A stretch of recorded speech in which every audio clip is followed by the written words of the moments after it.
Okay, on Wednesday, back on Wednesday, we had started talking about energy, and we defined energy as the ability to make stuff move. Um, and then we started making the distinction between kinetic energy and potential energy. So those two categories pretty much are gonna govern everything we talk about all year. And we want to think about things in terms of kinetic energy and potential energy. Um, We also mentioned that energy can't be created or destroyed. It can just be changed from one form to another. So a lot of times that means changing energy from kinetic to potential or potential to kinetic. So what are some examples of potential energy?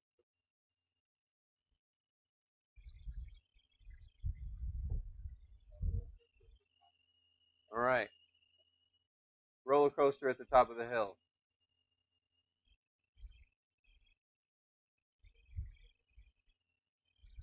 What kind of energy, potential energy would you say that is? Yeah, that's gravitational.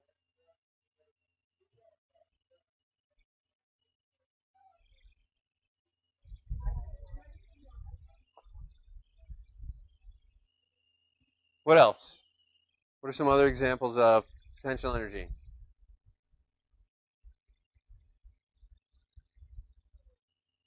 All right, holding an object up in the air. Again, gravitational. So anything that is held above the earth, gravitational potential energy. Other kinds?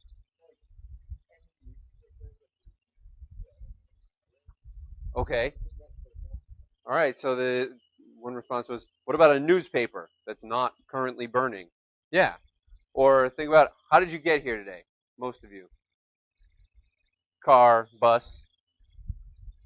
What makes a bus move? You need energy to make something move. What makes a bus move or what makes a car move to get here?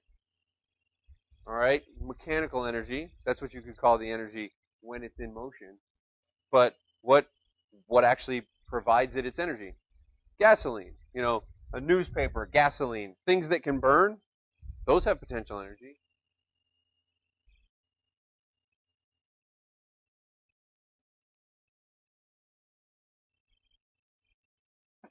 And someone mentioned that's chemical potential energy.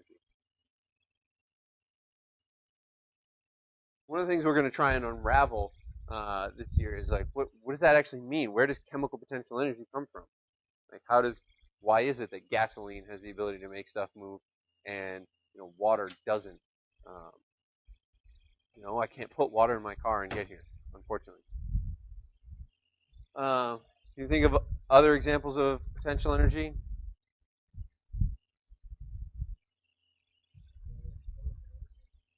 All right, so a bow and arrow, so a stretched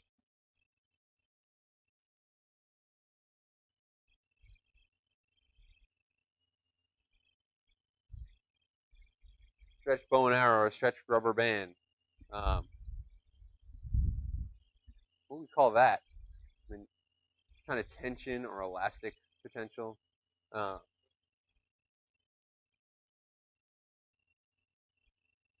where exactly does that come from? That's a complicated question. Gravitational is the one that we can understand pretty well. A lot of these others are not definitely non-obvious, and you could also say, where do we get some of our electricity? Some of it, most of it, we get from burning coal, so that would be chemical potential energy. What are some other sources of energy that we use to get electricity? All right, magnets. You can have magnetic potential energy. So if you like hold two magnets with the same pole near each other, they're going to repel. So you can have magnetic potential.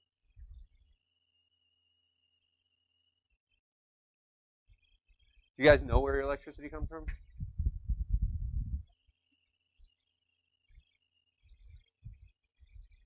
All right, natural resources. So coal, natural gas. That's where the most of it comes from burning stuff. Ah, all right. So wind. So wind energy really isn't necessarily potential energy. What kind of energy is wind energy? It's really kinetic. I would put wind under kinetic because the wind is moving. It is the source of energy that we can use. You mentioned water. So hydraulic energy, hydroelectric power, that's really a form of which one that we've already listed. Which one of these does hydroelectric power come from? Gravitational, because you have water that's up high and it wants to get down low. So you let it run through something as it goes down low and use that gravitational potential. There's another major source of electricity. I think 20% of our electricity in the country comes from it. Nuclear, yeah.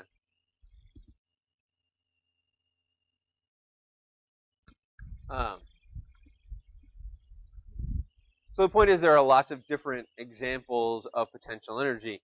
And the only one that you can explain on kind of a macro level simply, I think, is gravitational. We all have some experience with gravitational potential energy. So I'm going to use that as our example. Whenever we need an intuitive example to refer back to in terms of potential energy, I'm always going to refer back to this one. But we can explain all of those others in similar terms. Let's think about what we know about gravitational potential energy. Does anyone remember the formula for gravitational potential energy for an object near the surface of the Earth? MGH.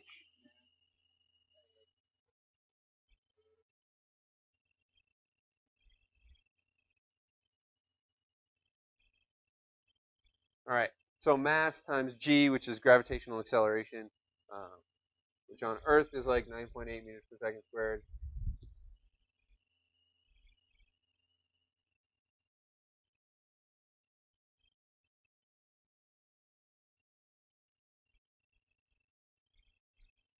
So what does that formula tell you? When do things have greater gravitational potential energy? When they're higher up, which essentially means when they're further from what? Further from the center of the Earth. I guess I should say farther from the center of the Earth.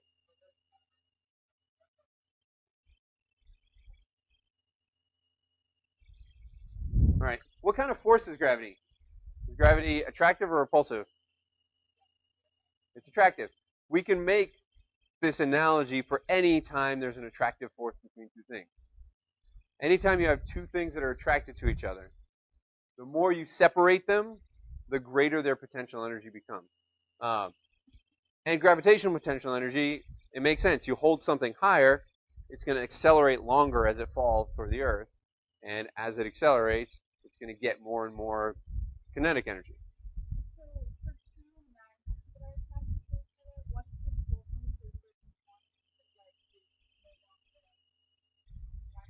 All right, great point. The comment is, what about two magnets? When they're attracted to each other, you pull them apart, and eventually you reach a point where they're no longer feeling that attraction, or you can no longer notice that attraction. Part of that is because we are on Earth, and there are lots of other forces acting on everything. So if you have two magnets out in the middle of space, and you pull them apart, and there's no other forces acting on them, they're still going to feel some attraction the further apart they get. The force gets weaker, but if you were to let them go in the absence of all other forces, they would start moving toward each other and accelerate toward each other. And so the further apart they are, the greater their kinetic energy will be by the time they reach each other. Okay? But on Earth, you're right. Because there are other forces like gravity and friction and stuff, you pull two magnets apart, eventually they get far enough apart where they don't seem to be feeling each other's attraction anymore. In theory, there is still that attraction there. It's just weaker than all the other forces acting on them. So we can ignore it. Same thing is true with gravitational potential on Earth. You reach a certain height and you can, quote, escape Earth's gravity. You can get far enough away that it's no longer gonna pull you back to the Earth. But your potential energy keeps increasing the further away you get. It's just eventually other objects in the universe start to attract you more. So in general, attracted objects are going to have greater potential energy when they're further apart.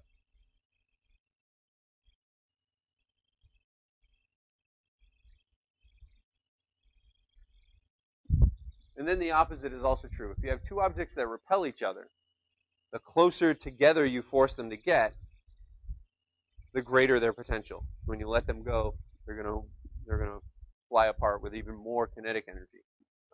So repelling objects have greater potential energy when closer together.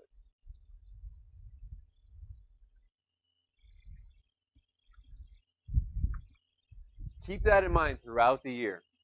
Okay, we will use this concept a lot because we'll talk about atoms and molecules, and in every situation there's going to be things that are attracting or repelling. And when you want to consider potential energy, you just need to remember this. Two things are attracted to each other. They're going to have greater potential energy if you pull them apart. They have less potential energy when they're close together. If they repel each other, the opposite. All right, questions about that? Huge important concept for us. Another thing that comes up for us is potential energy. When does something have zero potential energy? So think in terms of gravitational potential energy. If I put an object on the floor, take my water bottle, which now is up on the table, and I put it on the floor. How much gravitational potential energy does it have now? It's still not at the center of the Earth, and so it still has gravitational potential energy. But if I were solving a problem and thinking about, well, in the context of where it is right now, does it have gravitational potential energy? I might set this as the 0 point, the floor of the room, because it's going to have a hard time getting any lower than that. But if I held it out the window, now it would have gravitational potential energy. And if I put it on the ground outside, you might say it has 0. But then if I dig a hole next to it, it could fall in the hole. You could say, well, it doesn't have 0 anymore.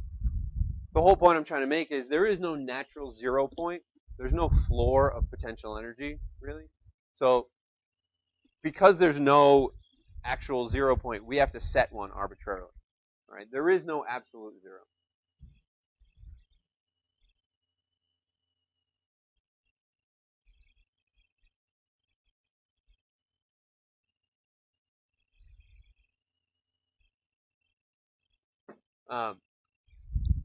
In every situation, we set a 0 point.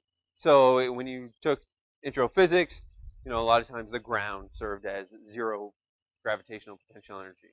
But that is kind of an arbitrary point, because what is the ground? The ground could be the top of a hill, and then it's not 0 gravitational potential energy. So we always have to set one.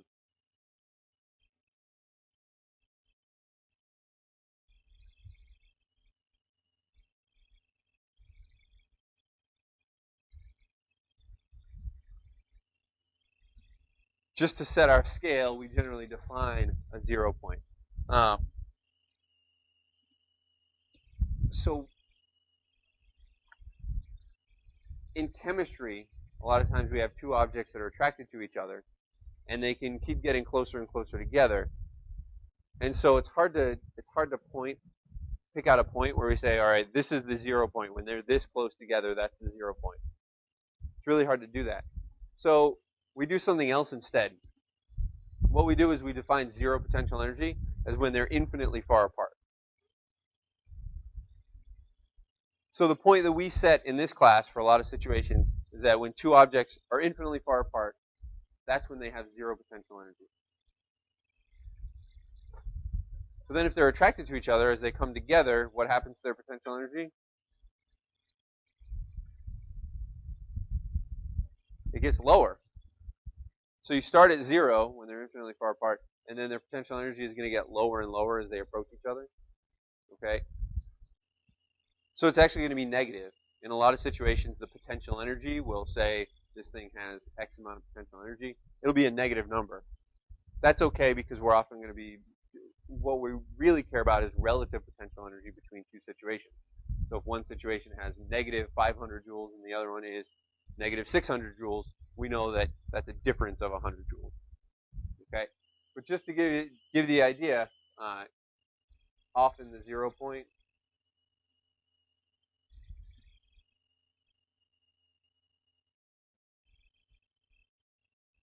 is when objects are infinitely far apart.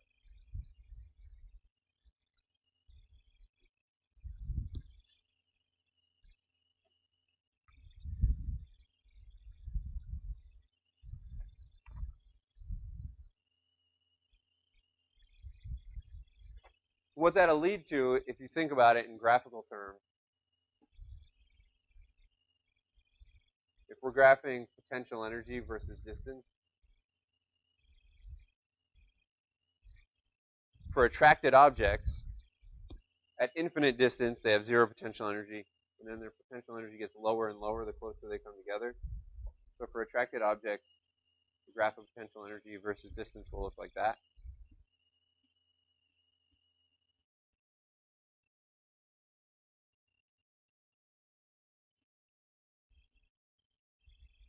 And for repelling objects, it'll look like just the opposite, because they start with zero potential when they're far apart. The closer together you get them, the greater their potential is.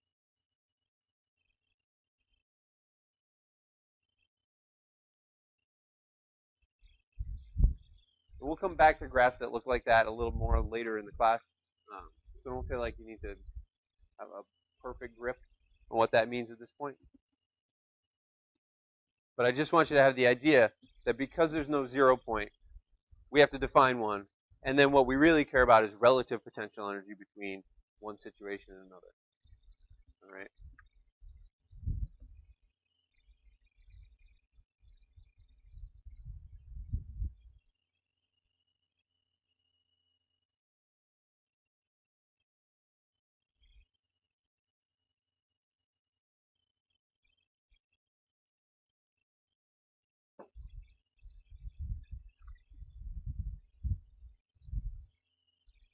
So for example, when we talk about gasoline, we say gasoline has potential energy because that's the energy we use to drive our cars.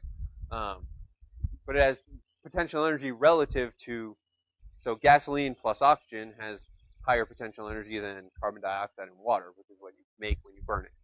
Okay? You still might, the potential energy of gasoline, if we look it up, it might be negative 90 kilojoules per mole. But then when you compare it to carbon dioxide and water, those are much, much lower. They're like negative 400, negative 800, something like that. So we care about relative potential energy.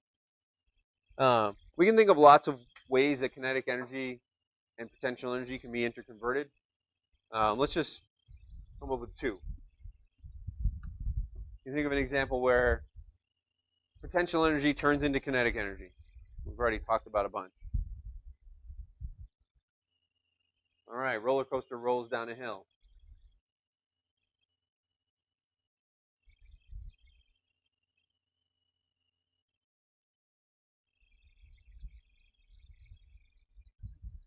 Then you have potential energy turning into kinetic. Losing potential, but it's going faster and faster. All right, you release a rubber band.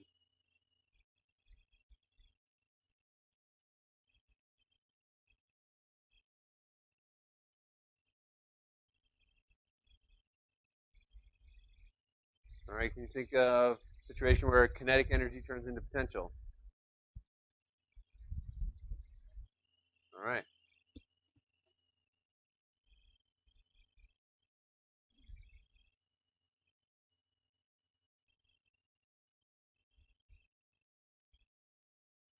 It'll slow down, so it loses kinetic while it gains potential. All right.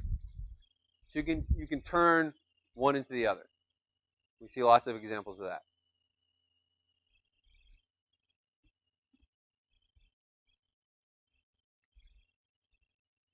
Now, if you have an isolated system, kinetic energy can be turned into potential energy. Potential can be turned into kinetic, but the sum has to be the same because energy can't be created or destroyed. So if you have something that is isolated, really whatever kinetic energy it gains has to come out of its potential energy budget, or whatever potential energy it gains has to come away from its kinetic energy. So if Ke goes down, then Pe goes up, and if Ke goes up, then Pe goes down.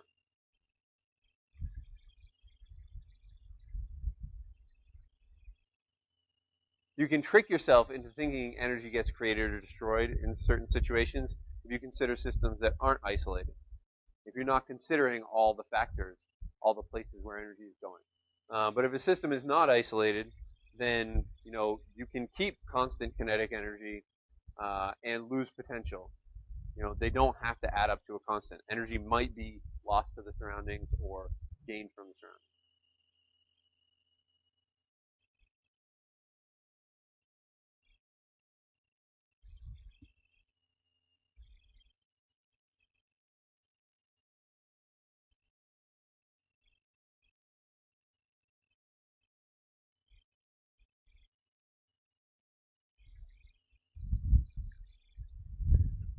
So I just want to think quickly about a few examples, and we'll go from the macroscopic examples, things you might have talked about in physics, to then thinking about chemical examples. So if a book drops from the table to the floor, explain to me what are the energy transformations going on there?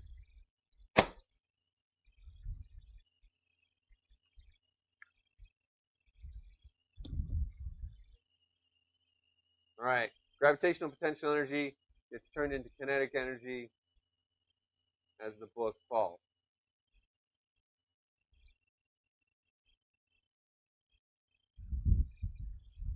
Okay. What about now? The book is not moving, so it doesn't have kinetic energy, and it's on the floor, so it doesn't have the gravitational potential it had before. So what happened after that? Trace the energy.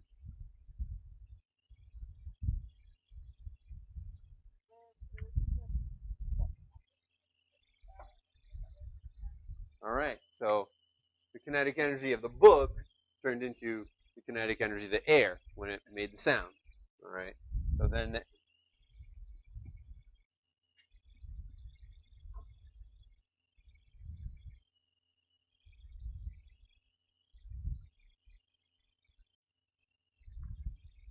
and when it hit the floor, what do you think happened to the particles in the floor underneath it?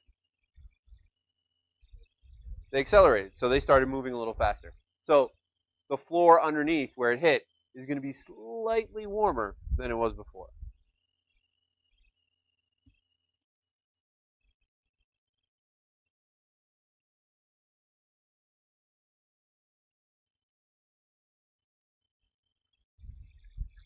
So you can trace the energy through situations like that. And we're going to do that this year in situations that involve chemicals, that involve reactions. What about an airplane flying at a constant velocity and a constant altitude? It's flying at a constant velocity. What's happening to its kinetic energy? Kinetic energy stays the same. Right? Constant velocity means constant KE.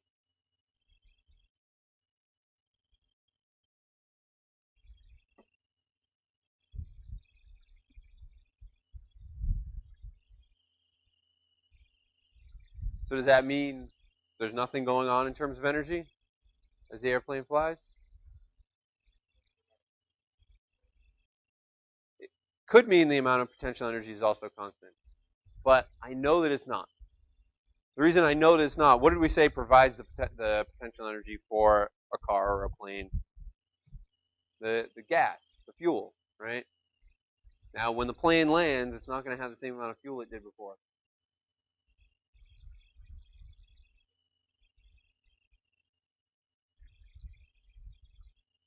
Okay, if it's at a constant altitude, yeah, its gravitational potential isn't changing. That's true.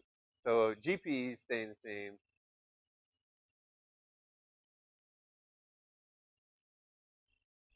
Because it's at a constant altitude. And that's because the lift of the wings is pushing it up. But it's losing potential energy because it's burning fuel. So where's all that energy going?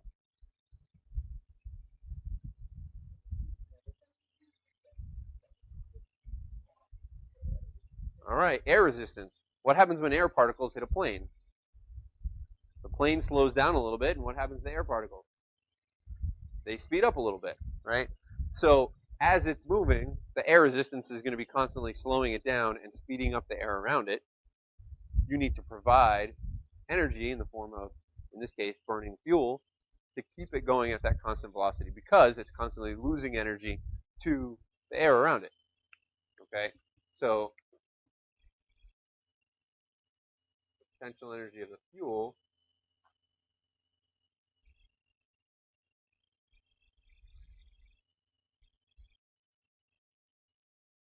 has to be used to make up for the kinetic energy lost to the air around it.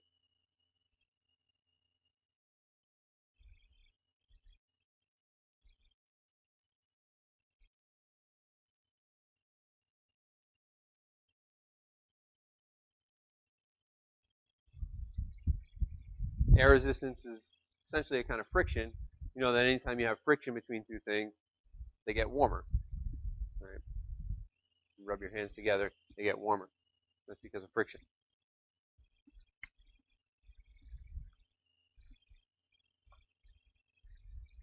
So I just bring up these examples because I want you to be thinking in terms of kinetic and potential energy, both in everyday examples, and then when we'll apply it to atoms and molecules a lot.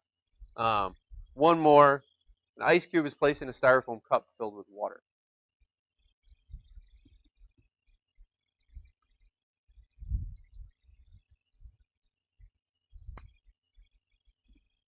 What kind of energy transformations or transfer is going to happen there? All right. So what's going to happen to the water? All right. So the water loses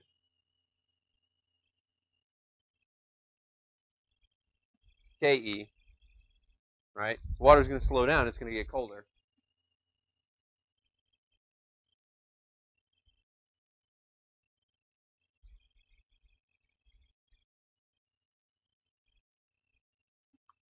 Okay. So it gives heat to the ice cube. What happens to the ice cube? All right. It takes heat from the water and does what? It melts. So when something melts, what do we know about its temperature? You may remember from physics. Its temperature stays the same. It stays at a constant temperature as it's melting. What that means is it's staying at constant kinetic energy. So what about the ice cube is changing when it melts?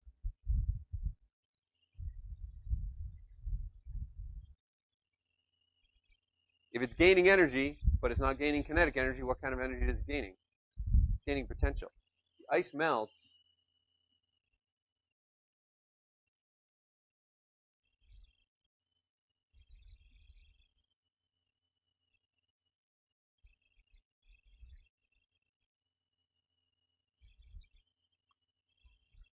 So it stays at the same temperature, but it's gaining energy somehow.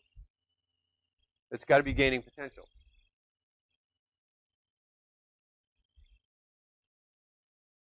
Can you think for me, why would ice gain potential energy when it melts?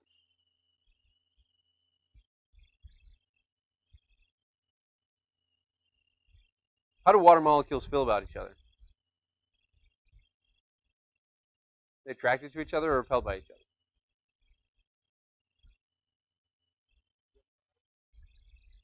They're attracted.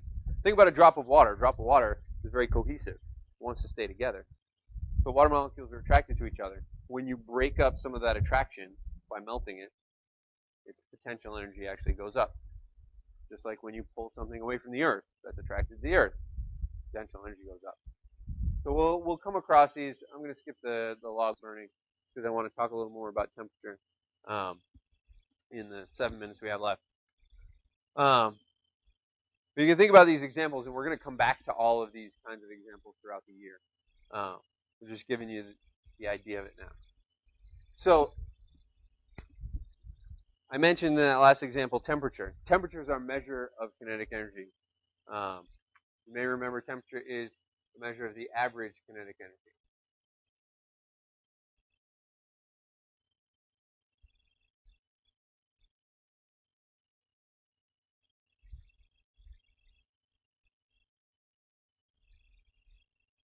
of a sample of particles. If you only have one atom or molecule, you can't really define temperature so much, because temperature is this average thing.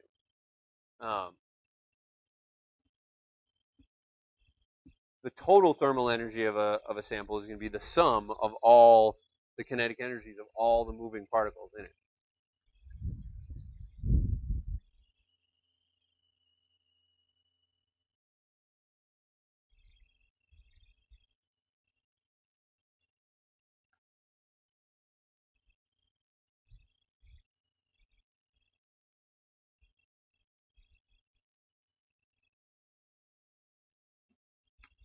So that's why something that's big, that has a lot of particles, but is at a low temperature, might have more thermal energy than something that's really hot. You know, I could have a cup of hot water that's hotter than the ocean, but the ocean still has a lot more thermal energy in it total, because the ocean's a lot bigger. The temperature measures the average for any sample. Okay, and in a sample of particles, you're going to have some that are moving really quickly and some that are moving really slowly. So this graph here is known as the Maxwell-Boltzmann distribution. Essentially what this says is, in a sample, you're going to have some particles that have any speed you want. There'll be enough particles that there'll be some moving really quickly and some moving really slowly. And what this curve is showing is probability. So you notice over here on the left, at really low molecular speed, at a given temperature, there are going to be some particles over here on the left, but not many. There's a tiny fraction of the sample will have really low molecular speed. Way over on the right here, there'll be some particles that are moving really quickly, but it's a small fraction. Most of the particles are going to fall somewhere in the middle. So to give you a visual to go with that,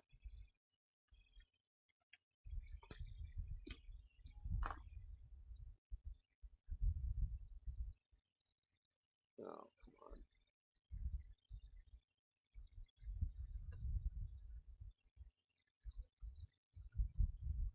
My computer's showing its age.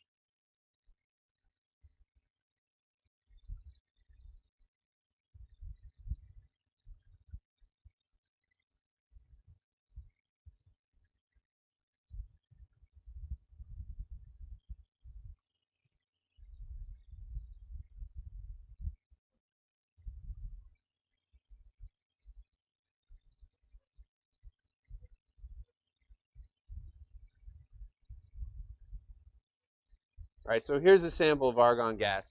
And if I zoom in a little bit, you can see that some of these particles are moving really fast, some are moving slow. There's going to be an average somewhere in the middle. When they bump into each other, they transfer energy from one to another.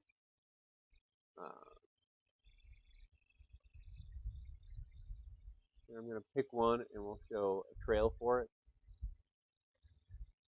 And you can watch it move.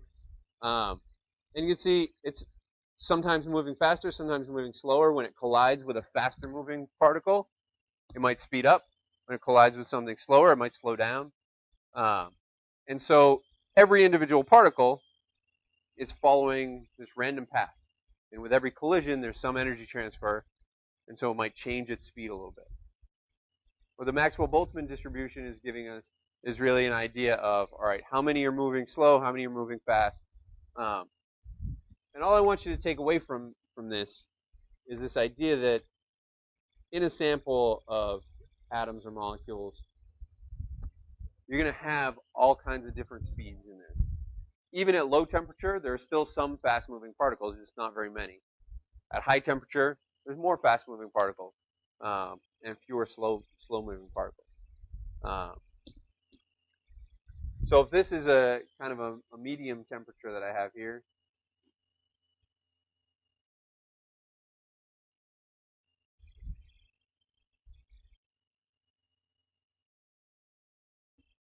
This is kind of a medium temperature here. Then at a high temperature, I would expect the tail on the right to get bigger. So at a high temperature, my distribution might look like that.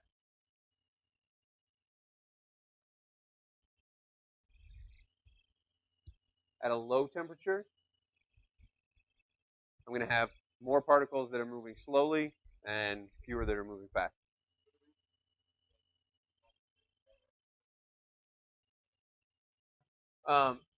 So the question was, is there a reason that the top of it is lower when I draw the high temperature one?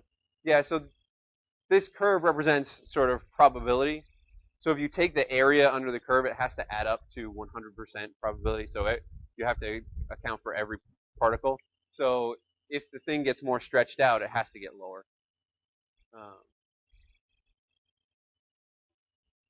So at a low temperature, the graph would look more like that. Okay.